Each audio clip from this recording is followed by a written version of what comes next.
अस्सलाम वालेकुम वरहमतुल्लाहि वबरकातुहू। वालेकुम अस्सलाम। तुम अगर साथ देने का वादा करो, मैं यूं ही मस्त नगमे सुनाता रहूं। इंशाअल्लाह।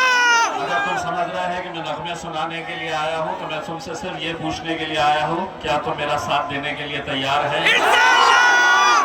तो फिर सुन लो, तुम अगर साथ देने का वादा करो, अच्छे अच्छे दलालों की वाट लगाने के लिए मैं आया हूं। इंशाअल्लाह। मेरे कायद बैरिस्टर असदुद्दीन अवैसी साहब, आज कोचाधामन की सड़कों पे हमें जाना हुआ।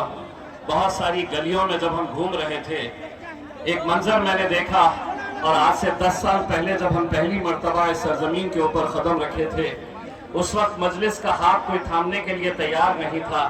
मजलिस के खिलाफ बोलने वालों की तादाद बहुत ज्यादा थी।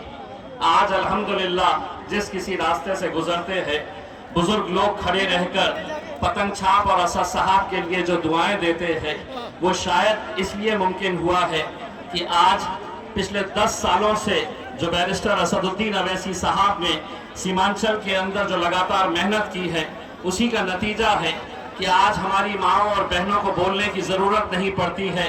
वो खुद हमें देखकर कहती है कि इस बार भी हम पतंग छाप के ऊपर ही मोहर लगाने वाले हैं। इंशाअल्लाह। अल्हम्दुलिल्लाह ये इस वजह से मुमकिन हुआ है मेरे भाइयों कि आज जो मुल्क के हालात है उसको आप बखूबी जानते हैं।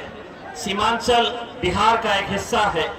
ये अगर पूरे हिंदुस्तान को अगर किसी ने बताया है और ये बताया है कि सीमांचल के अंदर भी रहने वाले लोग इंसान है, कोई जानवर नहीं रहते हैं वहां पर, क्योंकि आज से 10 साल पहले जब हम यहाँ पर आए थे तो इस इलाके की हालत क्या थी हम अच्छी तरह से समझ सकते हैं।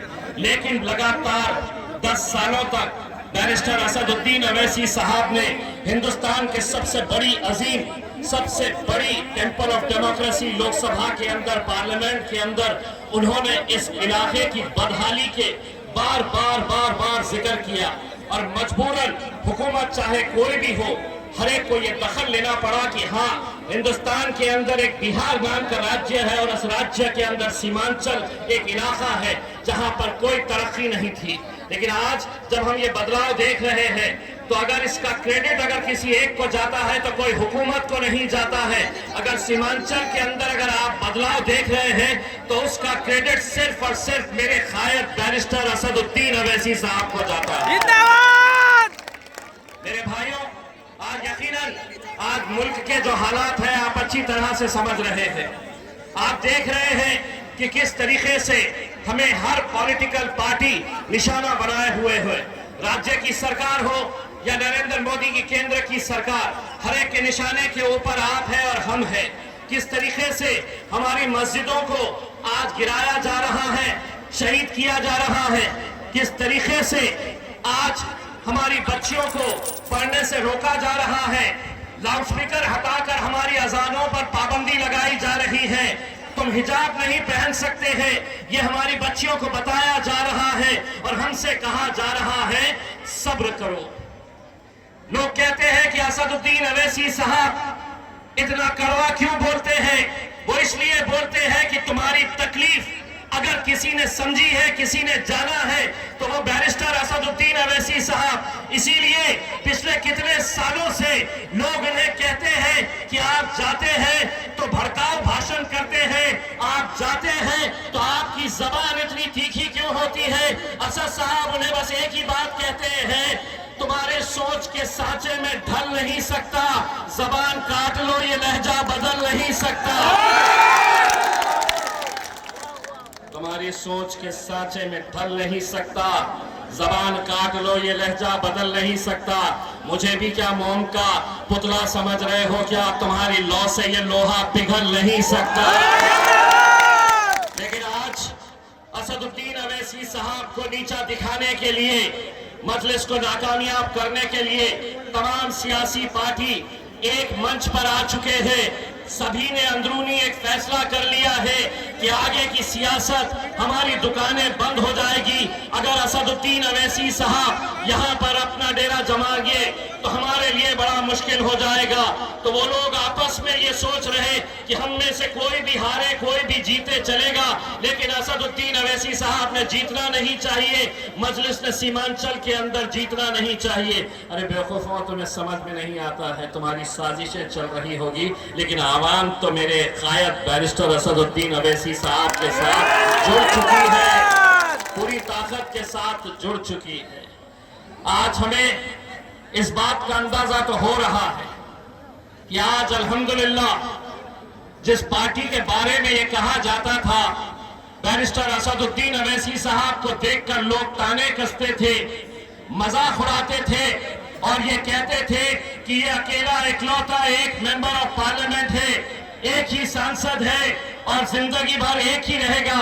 लेकिन अल्हम्दुलिल्लाह 2019 से 2024 में जब असदुद्दीन अवैसी साहब पार्लियामेंट गए तो उन 5 सालों के अंदर अकेले असदुद्दीन अवैसी साहब नहीं थे, उनका भाई इम्तियाज जलील भी वहां पर जाकर बैठा।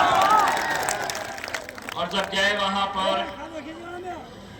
तो उन्हें ऐसा लग रहा था कि बोलना, असद भाई के बोलने से वो इतने परेशान थे, इतने तकलीफ में थे, और जब हमने बोलना शुरू करा तो उन्हें इतनी ज्यादा तकलीफ हुई, बोले ये तो बोलते ही थे, दूसरा भी आया है तो बहुत ज्यादा बोल रहा है। और हुआ ये कि 2024 के अंदर ये तमाम सियासी पार्टियां एक साथ मिलकर आ गई, भाजपा आ गई, शिवसेना आ गई, एनसीपी आ गई और पूरों ने मिलकर एक साजिश रची। कांग्रेस भी उसके साथ शामिल हो गई और उन्होंने उस साजिश के जरिए मुझे हरा दिए। लेकिन हराने के बावजूद भी मैं एक बात कहना चाहता हूं, अगर आप ये समझ रहे हैं कि हमने एक इलेक्शन हारा है, कभी महाराष्ट्र आके देखो हमारे जलवे कैसे है, तुम्हें पता चल जाएगा। एक जलवा तो हमने पहले भी दिखा चुके थे, जब हमारे नबी करीम सल्लल्लाहु अलैहि वसल्लम के खिलाफ गुस्ताखी की, लोग हमको गालियां दे रहे थे, हमने सुना, पार्टी को गालियां दे रहे थे, हमने सुना, लेकिन जब हद ये हो गई कि हमारे नबी करीम सल्लल्लाहु अलैहि वसल्लम के खिलाफ किसी ने गुस्ताखी की तो हम इंतजार करते रहे सत्ताधारी विरोधी पक्ष के वो मुसलमान नेताओं के जिन्होंने सिर्फ अपनी कुर्सी की खातिर खामोशी इख्तियार कर लिए थे।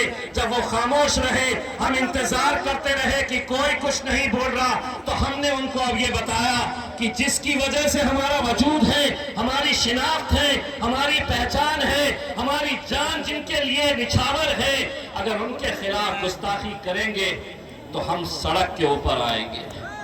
और जब हम सड़क के ऊपर आने का फैसला किए मेरे भाई, सारी हुकूमत, सारी पुलिस, सरकार, प्रशासन पूरी ताकत लगा दिए ये कहते हुए कि हम तुम्हें इजाजत नहीं देंगे, बंबई तुम जा नहीं सकते, रैली तुम निकाल नहीं सकते। मैंने कहा तुम्हारे पास पुलिस की ताकत है, हुकूमत की ताकत है, लेकिन मेरे पास तो मेरी ताकत वहां पर मौजूद है।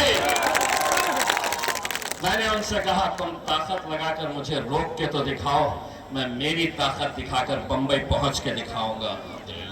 और हम पहुंचे थे मेरे भाई, आप लोग भी उसके गवाह हैं। आप लोग भी आज इस मुल्क के अंदर हर रोज क्या हमारे मजहब के ऊपर हमला नहीं किया जा रहा है? क्या मुसलमान लीडर दूसरे पार्टियों के सिर्फ अपनी कुर्सी बचाने के लिए यूं ही खामोशी इख्तियार करते रहेंगे? वो करते रहेंगे भाई, लेकिन हम खामोश बैठने वाली जमात नहीं है। हम लड़ेंगे, हम बोलेंगे। हमें लड़ने को अगर किसी ने सिखाया है, इस मुल्क के अंदर नौजवानों को अगर किसी ने कोई सीख दिया है, तो वो मेरे कायद बैरिस्टर असदुद्दीन अवैसी साहब ने बताया है। इस मुल्क में जीना है तो सीना चौड़ा करके और सर ऊंचा करके चलना सीखो मेरे भाई। बहुत सारी रुकावटें, बहुत सारी आजमाइशें तुम्हारी होने वाली है आने वाले वक्त के अंदर।